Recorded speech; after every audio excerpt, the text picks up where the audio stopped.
여러분 반갑습니다. 정혜성 인사드리겠습니다. 저번 주 보시니까 여러분들 강의가 뚝뚝뚝뚝 화면이 끊기거나 그러지는 않았을까요? 내가 그걸 잘 모르니까 강의실을 옮기니까 화면이 뚝뚝뚝 끊기는 느낌이 딱 들어가지고 그래도 소리는 잘 들리니까 됐잖아요. 그죠? 그래서 그렇게 하는 걸로 할게요.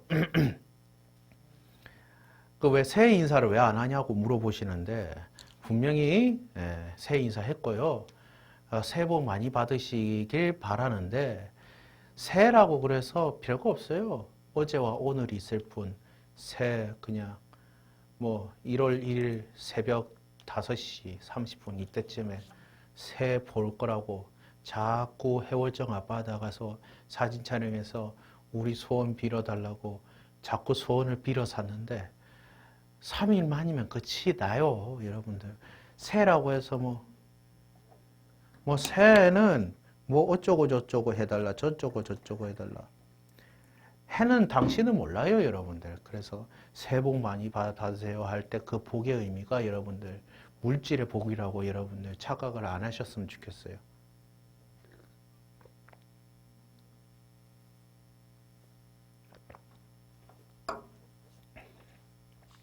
예, 진도 나가겠습니다. 저번 주까지 우리 14페이지까지 했죠? 14페이지까지 했잖아요. 지금 뭐 멍을 때리고 자빠졌어요, 지금. 14페이지까지 했구만. 우리 솔직히 한 장밖에 안 했어. 예? 한 장밖에 안 했는데 어디서 난립니까? 2024년 초반부터 그렇게 사람 열받게 할래요? 아니잖아요. 그죠? 네. 내가 이런 식으로 36강 진행할 겁니다. 이래 놓고 댓글에다가 악플 뒤지게 올리면 여러분들 삭제해버릴 거예요. 예, 아시겠죠? 예. 15페이지부터 나가도록 하겠습니다. 1.2.4에 철도교통의 기능이라고 나와 있습니다. 한번 읽어볼게요. 도시교통의 근본적인 이동권을 보장하고 출퇴근 시간대 교통 혼잡을 완화해주는 기능을 제공하고 도시 미관과 소음 공해 등 환경 문제를 줄이고 에너지 효율적인 도시 시스템이 가능하고 대량의 승객 수송이 가능하고 저렴한 요금으로 교통 서비스를 제공합니다. 저렴한 요금인지는 여러분들 아마 공감이 안 가실 가능성이 높은데 나도 잘 모르겠어요. 그 시대를 안 살아봐서. 1.2.5의 철도교통 시스템의 구성입니다. 그래서 철도교통 시스템 구성 요소를 여러 페이지에 걸쳐서 소개를 하고 있습니다. 한번 읽어는 볼게요. 뭐가 있느냐? 선로 구조물, 차량, 정거장, 전기운전 설비, 신호 설비, 통신 설비, 차량 기지 및 철도 공장, 철도 종합 관제실 이거 다 800페이지에 안에 나오는 내용들입니다. 그래서 그 내용을 설명하기 위해서 이때 거의 제재 개관이죠. 그래서 개관을 설명하고 있는 거네요. 그래서 그림에 보시면 철도교통 시스템이라고 나와 있어서 철도 차량 역시설, 철로 에너지 공급 설비가 나와 있네요. 여기 15페이지 그림 한번 보세요. 철도교통 시스템 좌측 상단에 철도 차량 나와 있죠. 이 철도 차량에 나와 있는 열차가 어느 열차의 명칭이 어떻게 됩니까? 그렇죠. KTX죠. 여기 뭐 KTX 글씨 나와 있네. 이 KTX는 뭐예요? 우리 저번 시간에 배웠던 대로 KTX는 어느 철도에 속하는지 여러분들 아시나요? 그렇죠. 고속철도죠. 당연하죠. KTX가 고속철도인 건 공공연한 사실이죠. 모든 사람이 다 알고 뭐 철도에 철자 모르는 양반들도 KTX 하면 고속철도다라는 거는 어느 누구나 다 아는 사실이기 때문에 그래서 그렇게 넘어가시면 되고요. 역시설 한번 보겠습니다. 역시설 뭐 이렇게 생긴 데도 있고 저렇게 생긴 데도 있어서 넘어갈게요. 선로는 뭐 여기 보시면 레일이 있고 침묵이 있고 도상이 있고 노반이 있고 이랬는데 이거에 대해서는 철도 토목 때 다시 한번 설명을 해드리도록 하겠습니다. 그리고 에너지 공급 설비라고 해서 있는데 이런 것들도 여러분들 철도 신호나 전기 쪽에 그쪽에 있다라고 여러분들 보시면 돼요. 관제 시스템에 관제실에도 여기 있을까? 나도 궁금하긴 해요. 일단 에너지 공급 설비가 있고요. 봅시다. 선로 구조물 봅시다. 노반 모르겠어요. 노반이 뭐 그 노반, 노상, 선로 방향 설비, 장비 설비, 부속 설비로 이루어진 총체. 노반 위에 평활한 노면을 가진 궤도를 부설. 그 상부 구간의 어떤 곳에도 점유되지 않는 일정한 건축 한계를 설정. 건축 한계가 뭘까요, 여러분들? 건축 한계 나와 있네. 건축 한계 설명해 볼게요. 건축 한계가 뭐냐? 자, 봅시다. 열차 보자. 열차 단면이 이렇게 있어요. 열차 단면이 이렇게 있어요. 그래서 이게 뭔지 아시죠? 차륜? 뭐 무슨 스프링이 뭐 여러 개 달려 있어요. 1차 스프링, 2차 스프링. 철도 대학 나오신 분들은 다 아시죠? 그리고 여기에 뭐가 있어요? 그렇죠. 레일이 있어요. 이걸 바로 우리는 레일이라고 그러죠. 이걸 우리는 차륜이라고 그러고요. 이걸 스프링이 2차까지 다 있어요. 자, 이런 상황에서 당연히 여기에 자갈이 있을 수도 있고 뭐 자갈이 있을 요 중간에 자갈이 있을 수도 있죠. 요 자갈이 있을 수도 있고 뭐 아니면 시멘트 이런 게 있을 수 있죠. 이 부분이 바로 뭐예요? 도상이라는 거예요. 그리고 그 밑에 궤도를 유지하기 위해서 노반이라는 거를 설치를 합니다. 그런데 이게 중요한 게 아니고 이건 철도 토목에서 자세하게 설명을 할 거고요. 가장 중요한 건축 한계가 뭔지 설명할게요. 건축 한계 설명하기 전에 먼저 설명해야 될 내용들이 있어요. 아직도 뚱뚱하네. 20kg 더 빼야 되는 건 기정사실화 됐다. 봅시다. 자, 건축 한계는 뭐냐면 우리가 철도 시설을 만들 때, 특히 우리가 노선을 건설할 때 건물이 삐져나오면 안 되는 거리가 있어요. 그래서 건물이 삐져나오면 안 되는 요 거리를 바로 건축 한계라고 그러는 거예요. 여기를 건축 한계라고 그러는 거예요. 건축 한계는 이 철도 시설 요 노선 내에 침범하지 않을 만큼만 건축해달라 해서 건축 한계를 지정해 놓은 것이고요. 그리고 하나 더 있어요. 차량 한계라고 있어요. 뭐겠어요? 요 차량이죠? 요 차량의 범위를 침범해서는 안 된다 그래서 이 부분을 바로 우리는 뭐라 그런다? 차량 한계라 그래요.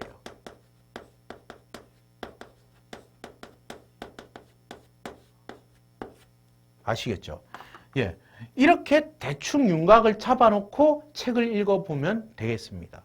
당연히 건축 한계, 차량 한계를 침범하면 안 되는데 그런 노선이 생략할게요. 예, 저 아시는 분도 계실 것 같아서 일단은 어디까지 했냐 우리 건축 한계를 설정하고 차량을 안전하고 정확 신속하게 운행하기 위한 통로로서 선로 구조물을 정의하고 있습니다. 그리고 선로는 주행 차량의 하중 순서 측면에서 볼 때 아까 내 얘기했네. 요거 레일 내 대충 그렸어요. 레일 그렇지. 이거 중요하지. 침묵.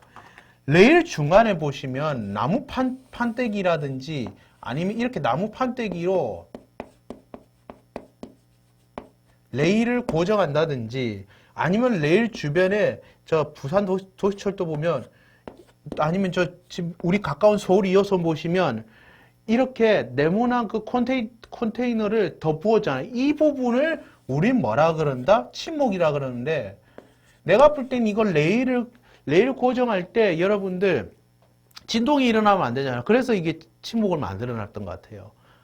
그래서 이 침묵이라는 거, 그래서 침묵, 도상. 아까 얘기했죠? 도상은 왜 설치했을까 그러면? 도상. 이 도상을 설치한 이유가 있어요. 왜냐하면 도상은 그거예요. 열차가 끼익 서잖아. 열차가 서면 쇳소리 때문에 시끄럽잖아. 그거를 방지하기 위해서도 있고 또 침묵이랑 또 마찬가지로 또 밸런스를 유지하기 위해서 궤도의 밸런스를 유지하기 위해서라도 도상을 설치를 했다라는 거. 컨테이너 도상이란다. 콘크리트 도상도 있고요. 이렇게 자갈 도상도 있어요. 자갈 도상 희한하게 부산 1호선에 자갈 도상이 있더라고요. 참 신기해요. 일단 그런 도상이고요. 노반순으로 전달되고 분산되어 철도 운행의 안정성과 신속 쾌적성을 유지해준다. 이것이 선로 구조물이 되겠습니다. 그리고 차량, 롤링 스톡이라고 되어 있는데 기관차, 객차, 화차를 총칭한다. 특히 기관차는 어떻게 돼 있냐면요. 제가 기관차는 어떻게 돼 있냐면 이렇게 돼 있어요. 이게 기관차가 있잖아요. 대충 기관차 일이 생겼다고 치자. 그러면은 이게 객차예요. 나중에 또 설명을 해드릴 텐데, 그렇죠? 나중에 설명을 또 해드릴 텐데 이 바퀴 대충 그릴게요. 기관차라고 해봅시다. 이것이 객차라고 해봅시다. 우리 이랬을 때 기관차 같은 경우는 나중에도 설명하겠지만 동력 집중식 방식으로 되어 있기 때문에 이 기관차 혼자서 움직일 수가 있어요. 그러니까 이 판이라는 것이 뭐냐면 이 객차와 기관차가 따로 있거든요. 따로 움직이다가 이렇게 붙는 걸 이 판이라 그래요. 그래서 기관차 떼서도 기관사 혼자서도 운행하는 걸 여러분들이 봐왔을 거예요. 객차는 아무 힘도 없어요. 그냥 끌려가는 존재예요. 객차는 우리 타고 있는 그곳 있죠. 그게 객차인데 끌려가는 존재라고 보시면 돼요. 그래서 기관차 같은 경우에는 뭐예요? 기관차 같은 경우에는 이 끌려가는 이 객차를 움직일 수 있도록 도와주는, 그래서 동력 집중식이라 그래요. 이 동력 집중식이다 보니까 열차가 자동차로 따지면 엑셀레이터, 역행이죠. 역행하는 것도 얘가 다 해결하고 제동하는 것도 얘가 다 해결해서 제동할 때 우리가 승차감이 안 좋은 이유도 얘가 다 혼자 다 해결하려고 그러니까 이 충돌이 있을 수밖에 없는 거죠. 왜냐하면 여기는 아무것도 없으니까. 그래서 이게 기관차의 특징이고 무궁화호, 특히 무궁화호 보시면 그런 거 딱 느끼잖아요. 예, 그거 보시면 될 거예요. 기관차, 디젤 기관차도 마찬가지죠. 그렇게 보시면 되겠습니다. 그래서 기관차, 객차, 화차를 총칭하며 화차는 화물열차 이런 걸 얘기하는 것 같아요. 그래서 사람과 화물을 수송하기 위한 수송용기로서 차량과 차량을 연결한 열차를 만들어 궤도를 신호 시스템에 따라 운행합니다. 당연하겠죠. 자동차도 그러는데 뭐 철도야 뭐 당연히 그래야 되겠죠.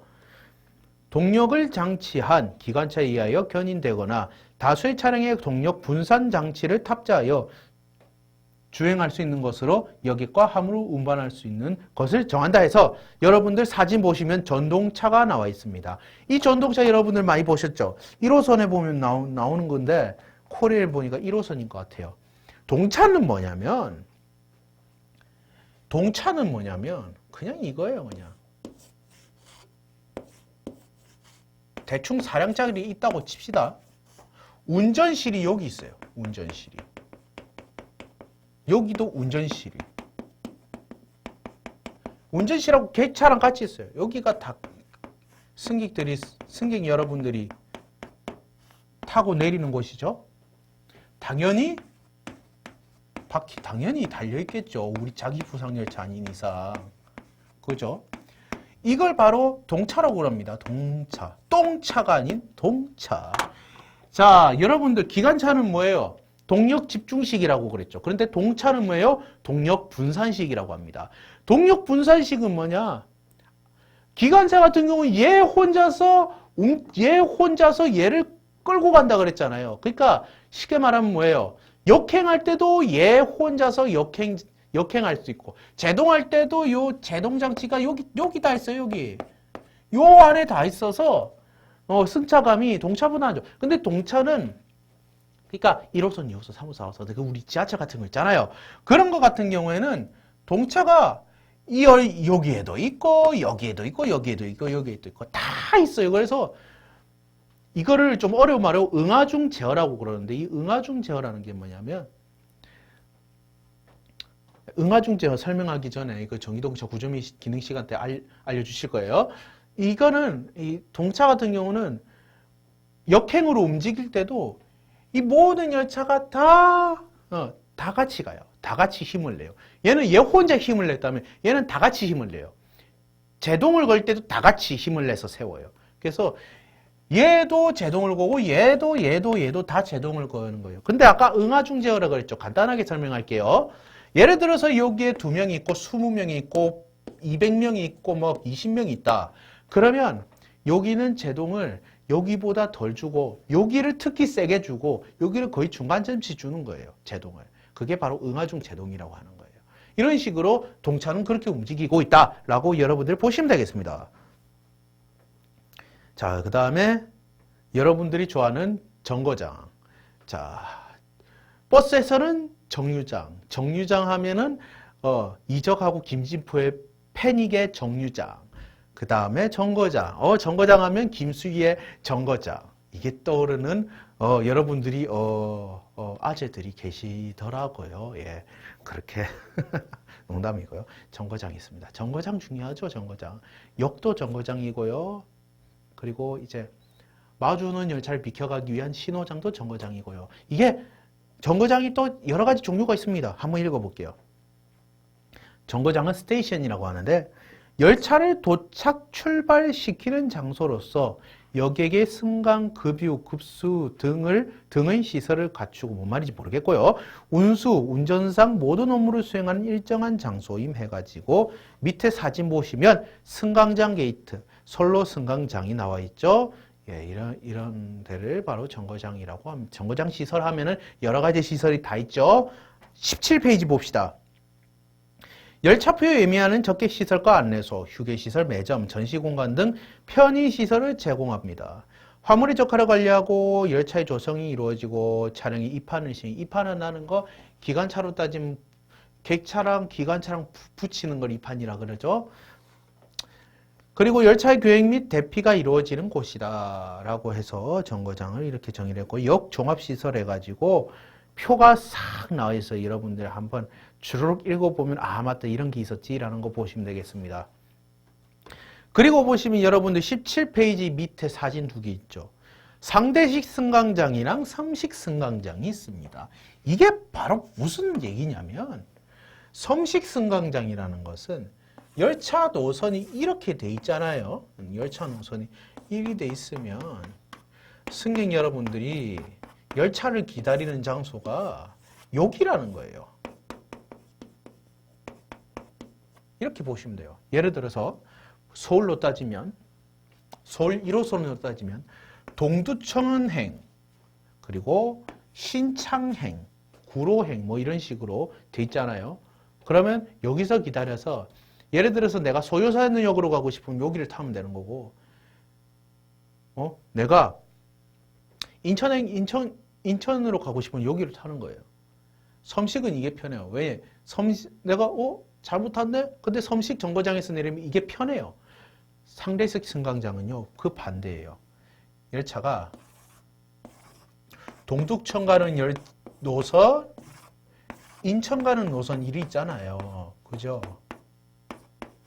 그러면 동두천 가는 열차 타는 곳 따로 그리고 인천 가는 열차 따로 이것을 바로 무엇이다? 상대식이라고 그러는 거예요. 상대식 승강장.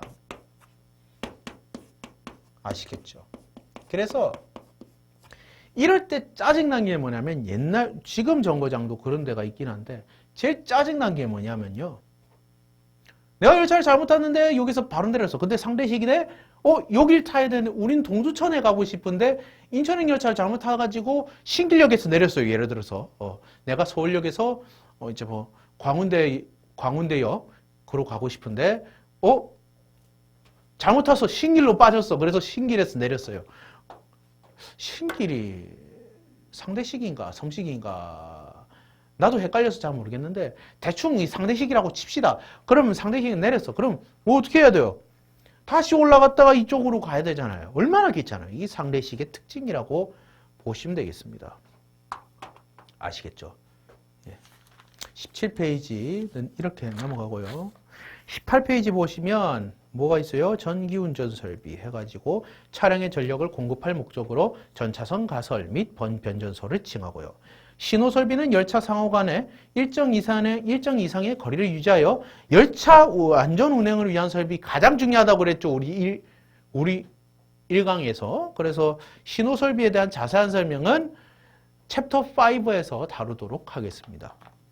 그 다음 통신설비입니다. 여러분들 열차 기다릴 때 통신설비, 행선 안내기, 안내 표시기 잘 보잖아요. 거기가 통신설비를 얘기하는 건데 정보를 유기적이고 신속하게 연결하여 철도 사업의 원활한 능률 운영을 위한 설비로 열차 운행의 안정성과 정확성, 능률성을 확보하기 위한 장치이고 전신, 유무선전화, 전기시계, 좌석 예약 장치, 화상 전송 설비, 방송장치, 행선 안내 게시기가 바로 통신 설비를 얘기합니다. 그래서 사진 보시면 열차 행선 안내 게시기죠. 요거 여러분들 엄청 보시죠. 예. 이거 보면서 열차를 기다리고 있습니다. 그죠? 19페이지. 차량 기지 및 철도 공장이 나와 있는데 요거는 말 그대로 열차가 무슨 그런 거 없는지 뭐 고장 요소 같은 거 없는지 그거를 조사하거나 이런 것들 하는 거예요. 열차를 고치는데요. 쉽게 말해서 열차 고치는데 그래서 열차가 뭐가 이상이 없는지 이제 폐류는 안 떴는지 폐류라고 그러면 또 못 알아듣는 인간들이 있더라고요. 실패를 얘기하는데 고장 요소가 없는지 그런 거를 점검해 보는 곳이 바로 차량 기지 및 철도 공장을 얘기해요. 철도 종합 관제실 담당 구역 내 모든 열차의 움직임과 기타 시스템을 24시간 감지 통제함. 당연히 교대 근무하면서 근무를 하겠지. 그걸 24시간 내내 그 앉아 있는 사람이 어디 있겠어요. 그런데 모르겠다. 일단 그렇대요. 그리고 사고나 기타 일회 상황 시 운전명령 등 열차 정상화를 위해 노력해야죠. 왜냐하면 모든 전 노선이 관제실에 다 있으니까 그거는 관제실에서 이제 기관사한테 운전명령을 해야 되는 거죠. 철도 운영의 심장 역할을 수행하며 안전한 운전 정리 및 시스템 보수를 지시함 해서 사진 나와 있죠. 그리고 기타 설비, 역사 지연 설비, 신호 보안 장치. 신호 보안 장치에 대해서는 철도 신호에 대해. 그래서 철도 신호가 그렇게 중요한 거예요. 아시겠죠? 20페이지 보실게요.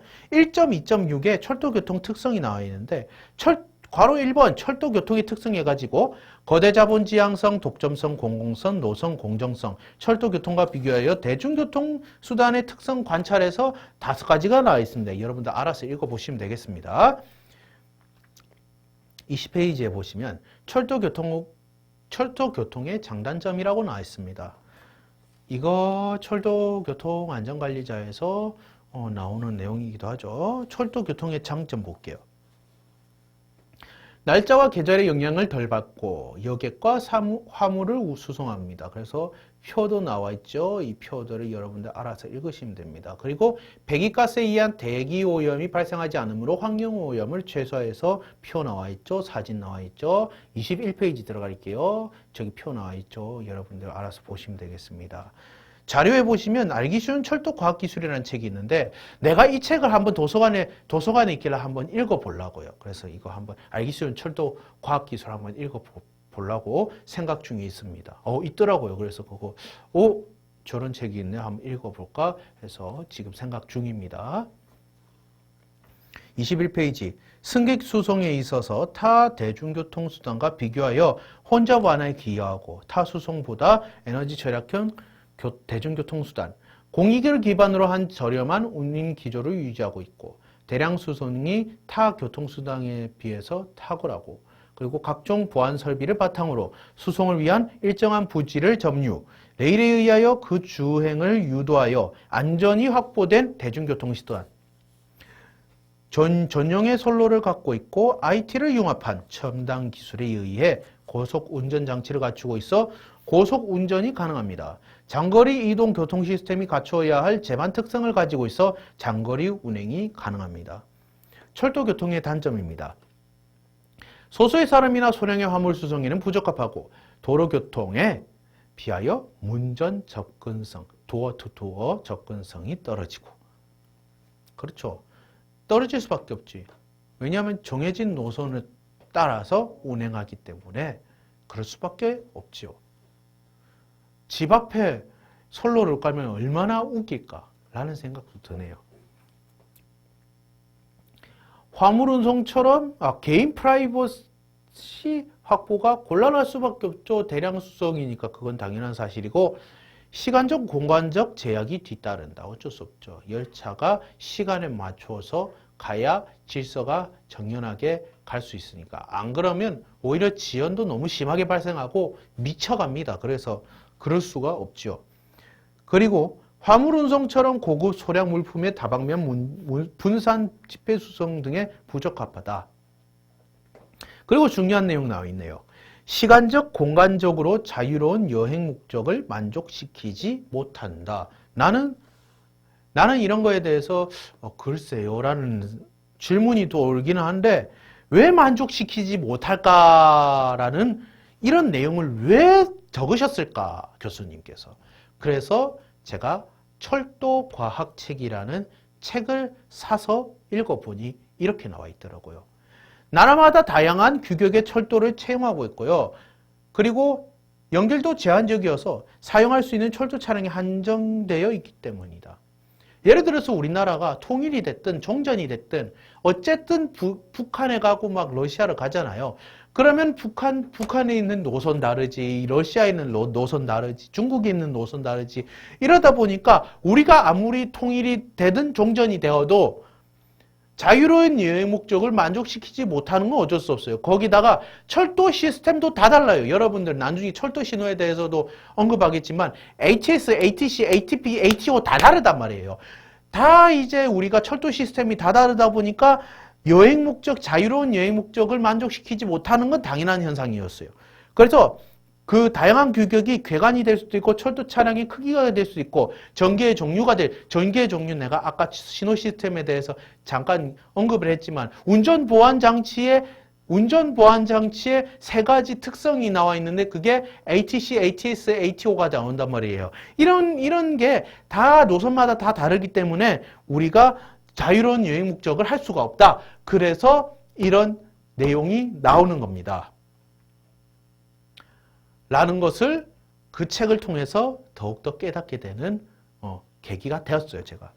그래서 그렇다네요, 단점으로. 그리고 생활환경상 순간적인 소음 진동 피해가 상대적으로 크다. 그래서 민원 겁나 오잖아요. 그래서 어떤 차량 기지는 원래 제한속도가 15km인데 5km로 가는 이유가 뭐가 있겠어요? 그러니까 됐어요. 요까지 얘기하면 우리 큰일 납니다. 예, 일단 생략할게요. 자, 21페이지 1.2.7에 도시철도 교통의 특성 해가지고 괄호 1번 도시철도 교통의 특성이 나와 있습니다. 읽어볼게요. 정거장간 거리가 짧아 최고 속도가 약 80km/h로 제한함. km/h 뭐예요? 1시간당 갈 수 있는 1시간당 몇 킬로미터를 간다라는 의미죠. 이거를 자 아까 80km라 그랬어요. 80km/h라 그랬어요. 이건 뭐예요? 80km를 1시간 안에 갈 수 있는 거리를 1시간당 80km를 간다는 얘기죠. 예, 이거 작년 이맘때쯤에 아마 중학교 음악 교과서 콘텐츠 때 설명을 했을 겁니다. 그때 뭐라고 설명했느냐? 미터 퍼 세크 피 환사다 설명했죠. 미터 퍼 세컨드 뭐예요? 1초당, 그러니까 1초당 몇 미터를 가느냐를 얘기하는 거죠. 예를 들어서 100m per sec다. 그러면 1초당 100m를 간다는 얘기예요. 80km/h는 뭐예요? 1시간당 그러니까 60분이죠? 60분에 80km를 간다는 얘기예요. 그렇게 여러분들 아시면 됩니다. 간단해요. 그 다음 급가속, 급감속을 위해 동력 분산식 차량이 운용된다. 당연하죠. 보세요. 기관차로 우리가 급가속, 급감속이 쉽게 돼요? 안 돼요. 왜? 얘 혼자서 역행 운전하고 뭐 제동하고 뭐 별짓을 다 하는데 동차는 보세요. 얘도 하지 심지어 응아중 제어까지 다 해버리지.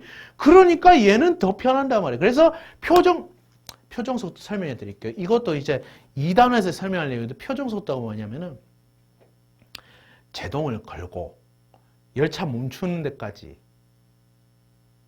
이제 표정속도가 이제 공주거리라 그러는구나.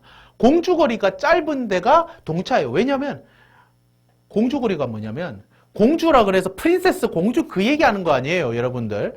그거는 유치원들이라 하는 얘기지. 우리 같은 어른들이 우리 같이요 학생들이 그렇게 얘기하면 안 되는 거예요, 여러분들. 보세요, 여러분들. 공주거리라는 게 뭐냐면요, 여러분들. 자꾸 얘기하네.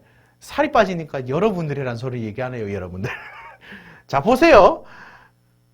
공주거리라는 게 뭐냐면 제동을 딱 거는 그 시점 있죠. 그 시점부터 열차가 멈추는 데까지의 시간을 우리는 공주거리라고 그러는 거예요. 아닌가? 아니다. 공주거리는 그거다. 제동을 먼저 잡고 제동이 말 잘 들을 때까지가 공주 시간이라고, 공주 시간이고 공주거리로 알고 있어요. 그건 나중에 넘어가서 우리가 한번 공부해 보자고요. 예, 그렇게 보시면 됩니다. 일단 급가속, 급감속을 위해서 동력 분산시 차량이 운행된다. 그러니까 KTX 이음이 나오는 겁니다. KTX 이음은 고속철도임과 동시에 원래 고속철도, KTX, 산천 이런 것들은 딱 기관차잖아요. 근데 KTX 이음 이번에 최근에 나오는 EMU 250이라고 얘기하는 KTX 이음은 뭐예요? 동차예요. 그래서 각각 객차라고 여겨지는 각각 열차마다 각각 양마다 다 동력장치가 다 들어가 있어가지고 급가속, 그렇죠? 급가속, 그러니까 역행장치가 다 들어가 있고 제동장치가 다 들어가 있는 거예요. 그래서 KTX 이음이 그래서 그게 좋은 거예요.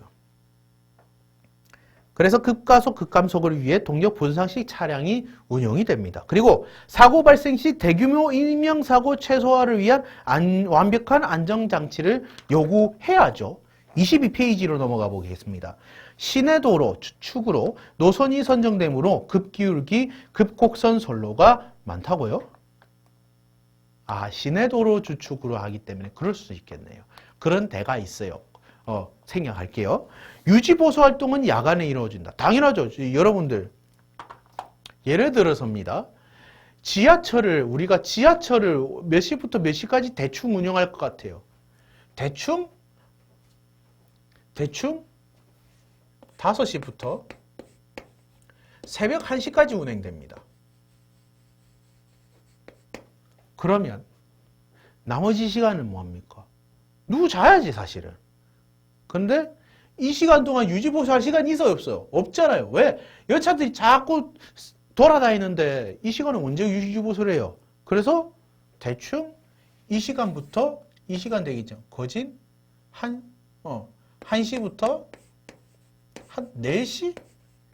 되기 거의 직전까지는 유지보수를 한다고 보시면 돼요. 그래서 여러분들 주무실 때 유지보수 팀원들은 그 야간에 추우면 추운 곳에 더우면 더운 곳에서 열심히 고생을 하고 계신다 이 말이에요. 그래서 유지보수 활동은 야간에 이루어진다. 이거는 도시철도뿐만 아니고 일반 철도도 마찬가지예요. 그래서 거의 토목은 새벽 한 3시 반까지 하고 3시 반부터 첫 차 시작하기 직전까지는 전차선 관리하고 이렇게 된다고 아마 유튜브에는 그렇게 잘 나와 있을 거예요. 그렇게. 그리고 운전 식역이 조밀. 이 시간에 운전 식역이 조밀할 수밖에 없죠. 왜냐하면 사람들이 지하철이 왜 탄생됐느냐? 버스로도 승객 수용을 하기가 너무 벅차기 때문에 이런 도시철도가 만들어지는 거예요. 운전 식역이 조밀할 수밖에 없고요. 도시 내 부지의 제한으로 고가나 지하에 건설된다. 당연하죠. 지금 이 지역이 특히 그렇잖아요. 1,000만 명 이상이 사는데. 그 다음 도시 내 미관과 소유 공간을 최소화하기 위해 제3계조 방식도 사용된다. 제3계도 방식. 원래는 전차선하고 레일이 있는데 또 다른 레일을 만들어서 이걸 전차선으로 사용하는 거예요. 그게 제3계조 방식입니다. 차량 고장으로 정차 시 후속 열차에 큰 지장을 주므로 철저한 정비 활동이 요구된다. 당연하죠. 완벽한 방진 방음 체계가 요구된다. 기존 지하철 건물 문화재 하천 사유지를 통과 또는 인접하여 건설되므로 특수공법이 적용된다. 그리고 지하 구간의 경우 차량 운행에 따른 발열, 분진 등 공기 정화를 위해서 환기 공조 설비가 요구된다. 보시면 되겠습니다. 그 다음 철도 역사는 여러분들 딱 읽어보시고요. 제가 이거 원래 필기할 내용들인데 굳이 필기할 내용은 아니고 그냥 말로만 할게요. 25페이지 보시면 한국철도 역사 보이시죠? 경인선 개통안은 1899년 9월 18일 제물포에서 노량진간 33.2km 길이의 경인선이 개통됐습니다. 이게 이게 제 우리나라에서 그렇죠. 철도가 처음 생긴 그런 조선 후기죠. 이때도 어찌 보면. 예. 그리고 또 중요한 거. 1905년 5월 경부선에 전구간 개통하는 거. 다른 것도 다 중요합니다. 예. 핵심만 제가 말씀드릴게요. 6.25 이후에는 1969년 서울에서 부산 간 4시간 45분대의 운행이 이루어짐. 이게 바로 뭐예요? 경부선? 아니, 무궁화호 말고 하나 더 있잖아요. 1999년이야. 이때 무궁화호가 왜 있겠어? 그렇죠. 새마을호죠. 새마을호 개통. 경부선 새마을호 개통입니다. 또 중요한 거 하나 있네. 2004년 4월 경부고속철도 1단계 개통. 그리고 2004년 하면 또 KTX가 나왔죠? 예, 이런 것도 중요하게 되겠습니다. 지금 몇 페이지 나가나요? 이런 거 좀 이제 제발 좀 얘기 좀 하지 마세요. 예. 그래서 여러분들 지금 철도의 역사 관련해서 내용하는데 39페이지까지 아니다. 더 나가야 돼. 철도의 미래 사고 한 41페이지까지 여러분들 쭉쭉쭉 읽어보세요. 독서하듯이 쭉쭉쭉 읽어보시면 좋겠습니다. 철도와 미래, 차세대 교통 뭐 있는데 그래. 어차피 36강까지 가는데 우리 천천히 나갑시다. 철도와 미래 우리 42페이지 한번 읽어볼게요. 괄호 1번 기후변화와 온난화 문제점 및 대책 에너지 소비량으로 본자원의 유효 이용이라는 점과 CO2 이산화탄소죠. 배출량, 대기오염 물질 배출량에서 본 환경 측면과 철도는 버스나 자가용과 비교하여 지극히 월등한 것으로 나타나 새롭게 철도나 도로를 건설할 경우를 포함한 비교 혹은 차량 등의 제조, 폐기를 포함한 라이프 사이클, 평가 등의 연구 등은 적어도 앞으로의 과제가 될 것임. 괄호 2번 저출산 고령화, 문제점 및 대책 도래하고 있는 저출산 고령 인구 감소 사회는 철도에 있어서는 분명히 사면초가의 환경 초래, 인구 감소는 직접적으로 교통 수요 감소를 의미, 나아가 인구 감소 대책 및 방안 등은 어느 것 하나 철도의 수요를 더욱 감소시키는 방향으로 움직이지 않는 것이 없음. 거시적인 의미에서 인구 증가는 철도의 제어 변수가 아니기 때문에 인구 감소 하에서 공공교통을 유지하는 것으로 지혜를 좁힐 필요가 있음. 도시철도 및 철도 여행 이용자의 증가를 위해서는 장애인 이용 편익, 교통복지 증직, barrier free 이것으로 인한 잠재적 외출 기회의 가시화를 실현합니다. 고령자 등을 의식해서 하이테크와 로테크 서비스의 제공의 양면 작전, 잠재적 철도 이용 수요 발굴, 트랜짓몰 형태를 바탕으로 한 자동차와의 공존 연계함, 도시 및 철도 연계 관광의 자원 개발, 역터미널의 TOD 개념 등과 연계로 한 복합 문화 관광 형성을 통한 대중교통 활성화 등에 있을 것임. TOD가 뭘까? 라고 궁금하던 차에 43페이지에서 친절하게 설명을 하시네요. OOTD가 아니고 TOD라고요, 여러분들. 아이브 생각하면서 딴 생각하지 마시고 43페이지 열심히 한번 봅시다.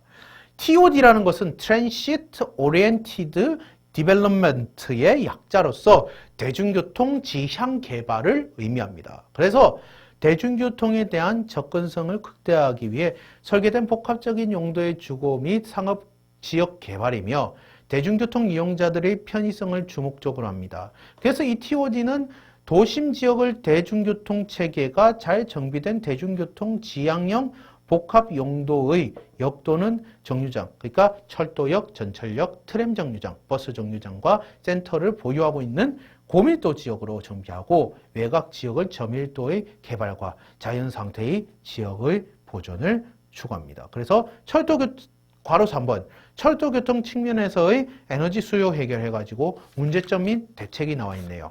한번 읽어볼게요. 에너지 효율의 철도 지침이 되고 있는 상황에서 철도 시스템 에너지는 수요 해결의 중요한 문제로 인식됩니다. 에너지 효율을 위한 과학적 근거에 기인한 통일적 이해와 시스템적 접근이 필요한 시대입니다. 자동차 도로 교통 시스템에서는 저공해차, 전기 자동차, 연료 전지차라고 하는 차량 기술의 혁신 시도, 인프라스트럭처를 포함시킨 ITS. ITS가 뭐냐면 고도도로 교통 시스템을 의미합니다. 그래서 ITS 기술의 개발, 적용이 진행되고 있습니다. 교통사고나 대기오염의 문제에도 큰 전진이 있는 상황입니다. 철도는 대량 수송, 특히 공간 절약성이 중요한 특성으로 부각되고 향후 친환경 방향 및 에너지 절약의 시대에서 철도 교통의 큰 공간적 편익은 주차장을 포함시켜서 광대한 교통 용지를 필요로 하는 자동차 교통 시스템과 비교하여 철도가 최후의 교통수단으로 선택될 것이라고 전망합니다. 그 다음 44페이지 보시면 1.4.3 차세대 신교통 소개해서 신교통수단의 정의라고 나와 있네요. 그래서 신교통수단의 장점이 나와 있습니다. 말 그대로 신교통수단, 새로운 교통수단을 의미하는 거라고 생각하시면 되고 이거에 대한 44페이지의 정의와 장점은 여러분들이 읽어주시면 되겠습니다. 여기서 특별히 차세대 신교통수단에 있어서 종류를 우리가 알아보는 것이 더 중요하겠죠. 한번 알아보겠습니다. 신교통수단의 종류로 첫 번째 AGT라고 있습니다. 안내개조식 철도라고 해서 Automated Guideway Transit라고 하며 자동 안내 주행 차량이라고 합니다. 이 AGT라는 것은 고가의 전용 궤도의 소형 경량의 고무 타이어 부착 차량을 컴퓨터에 의해 운행 관리하는 시스템으로 말합니다. 그래서 최소 간격으로 운전하여 무인 운전도 가능한 시스템을 말합니다. 그래서 종류로서 철제 차륜이 있고 고무 차륜이 있는데 이 AGT는 고무 차륜이 특성이겠죠. 예, 고무 차륜이 특성이겠죠. 그래서 이 특징을 한번 보시면 철제 차륜은 우리가 알고 있는 열차 바퀴를 얘기하는 거예요. 그래서 무겁고 시스템 구성이 복잡하고 고장이 많아요. 유지관리 설비가 복잡하고 차륜 및 레일 동시에 마모하죠. 왜냐하면 둘 다 쇠니까 레일도 쇠고 바퀴도 쇠니까 둘 다 마모가 될 수밖에 없습니다. 그래서 여러분들 어려운 말로 레일 도유장치라는 게 있거든요.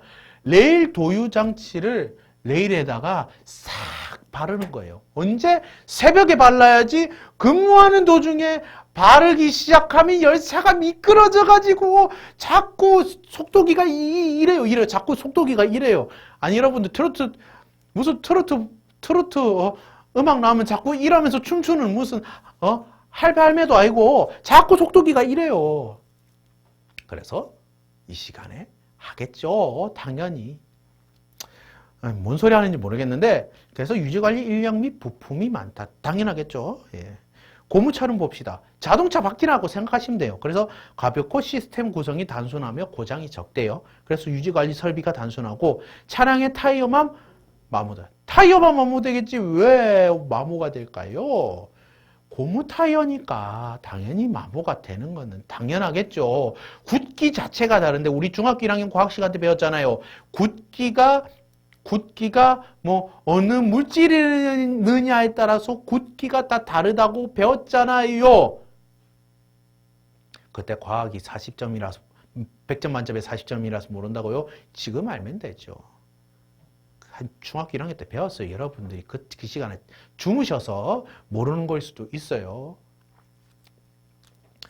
그래서 유지관리 인력 및 부품이 적습니다. 그리고 뭐 책에 나와 있는 내용인데 경량정철이랑 차량 축중이 13.5톤 이하의 전기철도로서 승객 운송을 목적으로 하는 열차를 말합니다. 중량전철이랑 차량 축중이 16톤 이하의 전기철도로서 중형 및 대형 전동차로 구분되며 승객 운송을 목적으로 하는 열차를 말합니다.